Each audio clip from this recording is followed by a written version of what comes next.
중국이 8일부터 중앙경제공작회의 헝다발 어수선한 가운데 이렇게 열렸습니다. 자, 그런데 이게 예년에 비해서 좀 빨리 열린 거 아닙니까? 일단 중국이 약간 급한 상황이죠. 지금 헝다 이슈 때문에 아마 그런 부분이 좀 있는데 좀 급하긴 급했어. 지준율도 내리는 거 보면. 네네. 네. 주말에 또 급하게 지준율도 네. 인하를 하고 먼저 6일에 열렸던 이제 정치국 회의부터 먼저 한번 살펴볼 필요가 있을 것 아하. 같아요. 살짝 그 무게감은 이제 떨어지긴 하고요. 상대적으로 낮은데 여기에서 이제 제시된 키워드가 정치국 회의에서 경제의 키워드는 안정이었습니다. 최근에 이제 중국 정부가 이 주택은 거주하는 것이지 투기하는 것이 아니다라고 강력하게 이야기를 하면서 여러 가지 규제를 하면서 헝다 이슈까지도 만들어진 거 아닙니까, 그죠? 그렇게 강력하게 네. 이야기를 하면서 약간 부동산 관련된 기업들 무너지고 약간 그런 이슈들이 좀 생겨왔습니다. 그래서 이번에 이제 경제공작회의에서도 내년도의 경제 정책에 대한 이제 기조를 제시하는 이벤트이기 때문에 이번에 이제 정치회의에 이어서 안정이라는 부분을 더 강조를 할지 이 부분에 이제 시장은 아마 좀 주목을 하지 않을까 싶습니다. 그래서 일단은 첫 번째는 시진핑이 이제 연임을 계속 하고 싶어하는 것이 가장 첫 번째 이제 중국 정부의 목적이 아닌가 싶고요. 장기 집권이죠. 그 다음에 이제 미국하고 계속해서 이제 이렇게 힘겨루기를 하고 있는데 거기에서 뭐 승리를 하거나 아니면 적어도 살아남거나 이 두 가지 정도가 중국 정부의 이제 가장 큰 목적이 아닐까 싶습니다. 근데 첫 번째 목적을 일단은 먼저 달성을 하려고 하다 보니까 이게 공동 부유를 계속 이야기했지 않습니까? 네. 모두가 같이 다 잘 사는 이 부분을 하다 보니 금융이나 자본주의 측면에서는 뭔가 좀 부정적인 약간 이슈들이 자꾸 발생을 하는 거죠. 경제도 조금 약간 안 좋아지고 그래서 이 부분에 대해서 걱정을 좀 하고 있는 부분이고 문제는 이제 두 번째 같은 경우 공동 부유를 통해서 하려고 하다 보니까 금융이나 자본주의 측면에서 부정적인 노이즈들이 자꾸 발생하는데 이게 제대로 안 되면 경기가 이렇게 꺾여지면 결국에는 미국과의 경쟁에서도 실패할 수도 있는 승리하기 어려워지는 이러한 부분들에 대해서 중국은 이제 큰 문제점이 지금 발생을 하고 있는 거죠. 그러다 보니까 아마도 2022년에는 지금보다는 규제의 강도를 조금 완화시키지 않을까라는 기대를 시장에서 많이 하고 있는 거고요. 일단 정치국 회의에서 경제 키워드가 안정으로 나왔기 때문에 이번 경제공작회의에서도 그 스탠스가 좀 이어지지 않을까.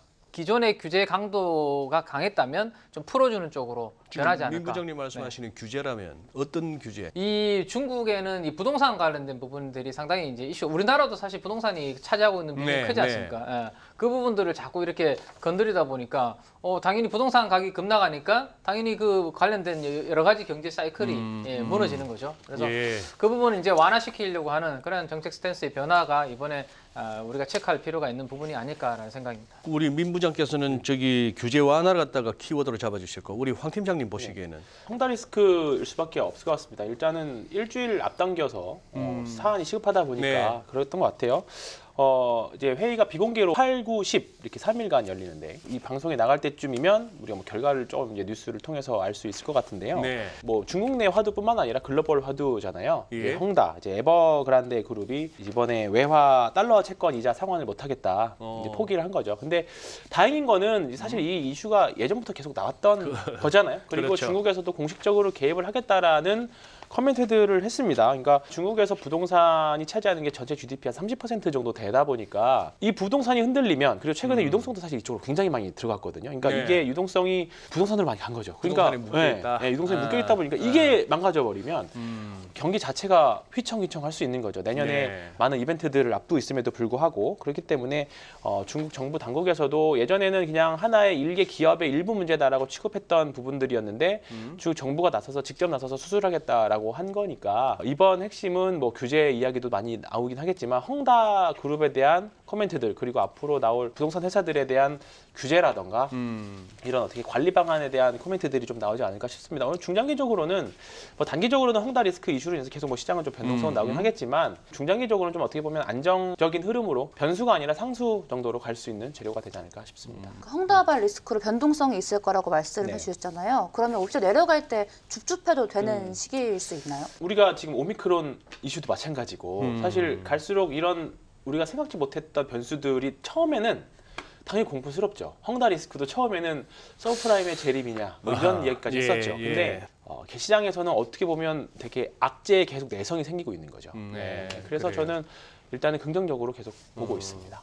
우리 황 팀장님 설명하시는 게 요즘 우리 시장처럼 아주 역동적으로 하시다 네. 보니까 난 자꾸 아니 지금 목요일 오전인데 어디 회사 쏘신 거야? 사우나 라카키 이거- 아니야 저거? 저 시계 스마트워치 시계 줄인데. 아 시계예요? 네. PPL인가요? 근데 주식하시는 분들은 빨간색 좋아하지 않으시나요? 저도 줄이 몇 개 더 있는데 빨간색만 하고 다니고 이 정도의 주식의 진심은 보여야. 그러면 민 부장님 빨간색 없으신데? 그렇게라도. 그렇습니다. 아니 그리고 또 최근 들리는 뉴스가 내년에 5%대 경제 성장률 전망이 나오면서 이거 충격이다 하는데 저는 오히려 역으로 아니 중국 같은 저 큰 경제가 연간 5% 성장이면 고도 성장 아니에요? 절대적인 숫자만 보면 옛날보다 이제 떨어지는 거니까 우리가 이제 대형주들도 마찬가지잖아요. 덩치가 커지면 커질수록 좀 무거워지잖아요. 그렇죠. 예, 그래서 중국도 뭐 당연히 덩치가 커지면 커질수록 성장률은 옛날의 절대적인 숫자보다 떨어질 수밖에 없다라는 생각은 드는데 그럼에도 불구하고 G2잖아요. G2. 네. 세계 경제에 이제 미국과 중국이 양분하고 있기 때문에 중국이 경제 동력이 떨어지면 그 파급 효과가 우리나라도 미치지 않겠나 그런 우려감이 이제 크다라고 볼 수 있겠죠. 자, 일단은 내년도 하반기에 제일 중요한 게 이제 뭐 지도부 연임 정치 이벤트인 것 같습니다. 이걸 앞두고 방금 이제 말씀해 주신 것처럼 이 경제가 이렇게 떨어지게 되면 국민들이 별로 안 좋아하겠죠. 그래서 이 부분을 지키기 위해서 아마도 추가 지준율 인하도 있을 수 있다는 전망도 미리 지금 벌써 또 나오고 있습니다. 중국도 대부분 이제 수출 모멘텀이 좋잖아요. 우리가 대부분 뭐 물건도 사러 가보면 메이드 인 차이나가 대부분이지 않습니까? 네. 그래서 중국도 이제 수출 동력이 꺾이면 안 되기 때문에 뭐 여러 가지 중에서도 또 이제 추가 지준율 인하 같은 부분들이 또 나올 수 있다는 이야기도 있고요. 통화 관련해서 지금 시장에서는 또 기대감도 있긴 한데 제가 봤을 때는 이거 뭐 헝다 때문에 지금은 조금 약간 풀어주고 있긴 한데 제 생각에는 중국은 기본적으로 부채가 심각하기 때문에 네. 지금 이 헝다 이슈 전에 중국 정부의 스탠스만 보면 디레버리징이죠. 목표는 내년 초 정도까지는 그 통화 완화적인 부분을 할 수 있겠지만 그 뒤로는 기대하기는 좀 어려울 수 있는 그런 부분도 있다. 그래서 경착륙을 방어하기 위한 정도? 황 팀장님 보시기엔 요즘 중국 지표 어떻게 보세요? 지금 사실 중국 지표도 지표지만 사실 중국 증시 되게 얌전하거든요. 금융주들이 많이 있고 비중이 높은 이제 홍콩 항생 지수가 좀 상태는 좋지는 않지만 네. 본토 지수는 사실 상대적으로 좀 좋은 모습들을 보여주고 있어요. 사실 제조업 최신 제조업 지표가 계속 11월에 발표한 지표들도 사실 좋은 모습은 아니거든요. 기준선인 50 이하에서 계속 놀고 있고, 근데 과거 한 PMI 이제 구매자 관리 지수가 50 이하에 있을 때는 항상 중국에서 뭐 조치가 나왔었어요. 2012년, 뭐 16년, 19년 있었을 때마다 좀 시간의 차이는 좀 있긴 하겠지만 결국은 정부에서 개입을 해서 경기를 돌려놓는 이제 정책들을 많이 썼거든요. 그래서 사실 이런 부분들이 오히려 중국에 투자를 할까 말까 고민하신 분들한테는 좋은 기회가 될 수도 있다라는 생각은 좀 사실 하고 있습니다. 그리고 내년에 2월 달에 올림픽도 있고 그리고 10월에 이제 시진핑 4년임 추대라는 큰 목적들이 있기 때문에 올해 사실 되게 굉장히 미국이나 한국이나 다른 시장 대비해서 중국 이슈에 대해서 사실 좀 많이 소홀했던 게 사실이에요. 네. 근데 그러면 조용할 때 좀 투자해도 되는 게 아닌가 좀 생각 좀 사실 살짝 들고 있습니다. 그리고 22년도에 중국 대표 지수인 그 CSI 300 지수를 보면 사실 미국도 그렇고 우리나라도 그렇고 지금 EPS 성장률이 사실 좀 물음표가 붙어 있는 상태잖아요. 근데 올해 2020에서 21년 성장치가 한 11%인데 내년에는 오히려 16%대로 일단은 예상하고 있습니다. 아, 그래요? 오히려 성장하는 거죠. 그리고 올해 지금 중국 뭐 상해 종합을 보든 CSI를 보든 그렇게 많이 오르지 않았거든요. 당연히 좀 변수 당연히 존재합니다만 네. 일단은 설적 가지고 투자하기에 그리고 네. 사이클상으로도 한번 계속 관심을 가져야 되는 나라와 업종이 되지 않을까 이렇게 좀 보고 있습니다. 근데 지금 이 지준율 인하 얘기는 우리 시장에 민감할 수밖에 없어요. 돈이 그래도 유동성이 그만큼 좀 풀린다는 얘기니까 네. 추가적인 지준율 인하 가능성도 회자된다 했는데 네. 그렇다면 이게 우리한테도 어떻게 해요? 온기가 좀 전달될까요? 일단은 우리가 이제 과거 사례를 통해서 그때 당시의 흐름을 한번 체크를 해볼 필요가 있을 것 같은데 일단 뭐 단기적으로만 좋았다가 살짝 그냥 다시 원래대로 돌아가는 경우도 있었고 네. 중기적으로 조금 더 긍정적으로 코스피 지수에 영향을 준 적도 있었고 케이스마다 조금 달랐던 것 같습니다. 그냥 업종 위주로 그래서 이제 정리를 한번 해봤는데요. 네. 중국하고의 연관성이 좀 높은, 그러니까 중국이 뭔가 좀 좋다라고 했을 때 덩달아서 같이 좀 움직이는 대표적인 게 철강과 화학 같은 전통 소재 산업들. 이들은 그냥 덩달합니까? 뭐 근거가 있습니까? 근거는 있죠. 그렇죠. 증거는 있는데 음. 그 사실 예전보다는 그 상관관계가 많이 좀 떨어지긴 했습니다. 왜냐하면 중국 내에서도 철강이라든지 화학이라든지 이런 부분들을 자국에서 직접 많이 하는 부분이 있기 때문에 과거 대비는 떨어지긴 하지만 일단은 중국이 좋아진다. 철강 화학 사야 된다. 이런 것들이 옛날부터 있기 때문에 네. 그 부분이 있고요. 두 번째가 이제 당연히 이제 중국 경기가 조금 만약에 지준율 인하로 인해서 살아나면 통화는 강세를 보이는 게 일반적이죠. 네. 그래서 만약에 위안화가 강세를 보이면 당연히 이제 그 국민들에 대해서는 소비력, 구매력이 좀 좋아지는 부분이 있습니다. 그죠? 그래서 뭐 예를 들어 필수 소비재 같은 부분들을 더 구매할 수 있는데 그 필수 소비재는 상대적으로 중국인들이 우리나라 거를 많이 또 선호하고 좋아하지 않습니까? 그래서 그런 부분들이 주요 또 업종이 될 수 있고요. 그다음에 이제 글로벌 경기가 회복이 되면 당연히 이제 물동량이라든지 원자재 같은 것들이 이렇게 많이 이제 돌아다니게 됩니다. 네. 그동안 이제 뭐 많이 안 돌아다니다가 그러면 이제 대표적으로 우리 벌크선이라고 하죠. 원자재를 실은 나라는 그런 배들, 그 배들을 또 발주가 나오면서 우리나라 조선사들이 수주를 받을 수 있는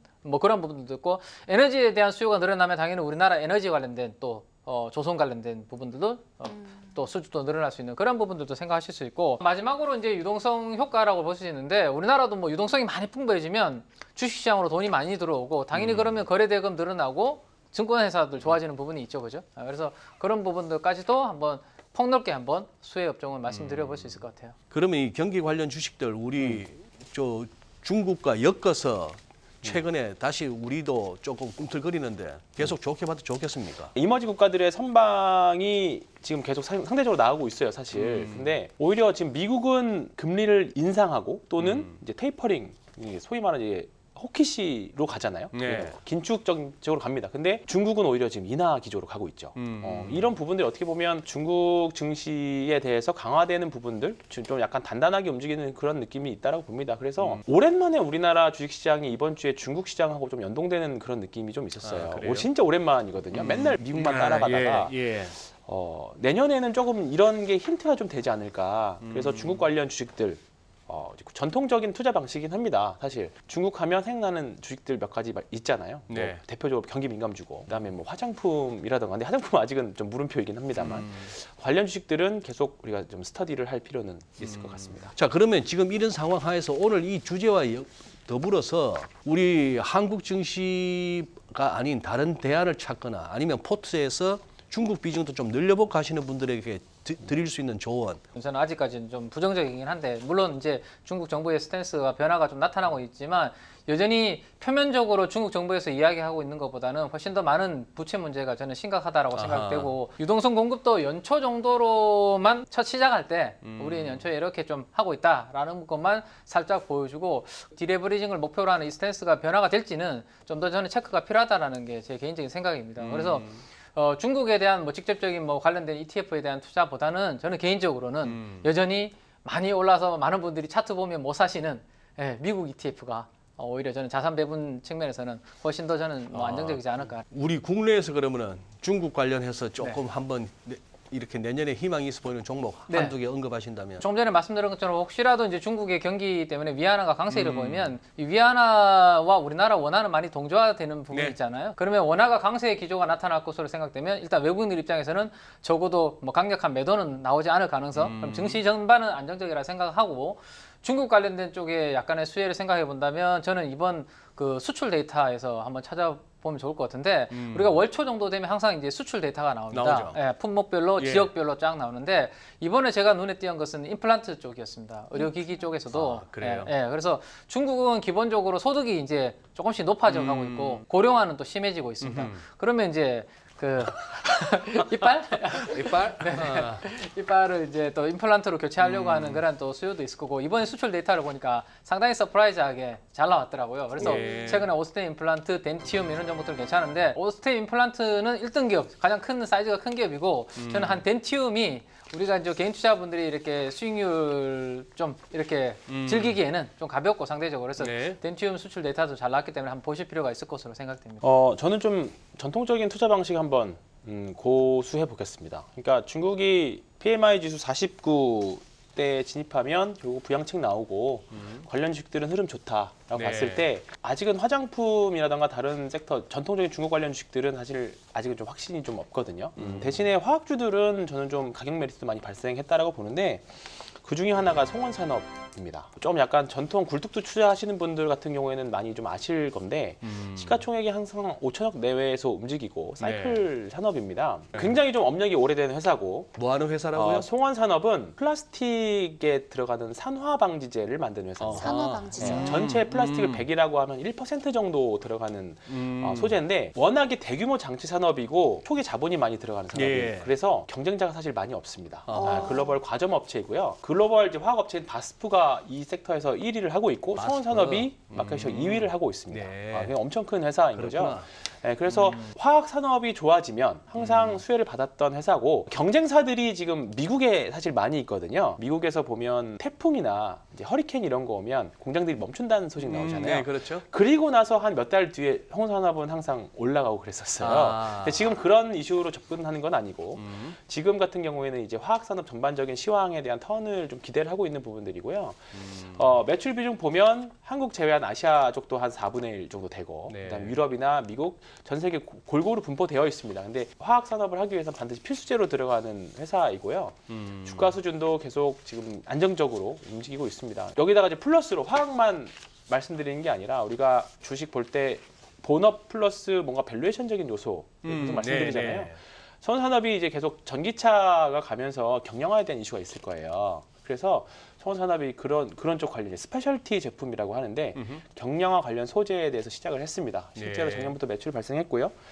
좀 중장기적으로 보시기엔 아주 좋은 회사라고 봅니다.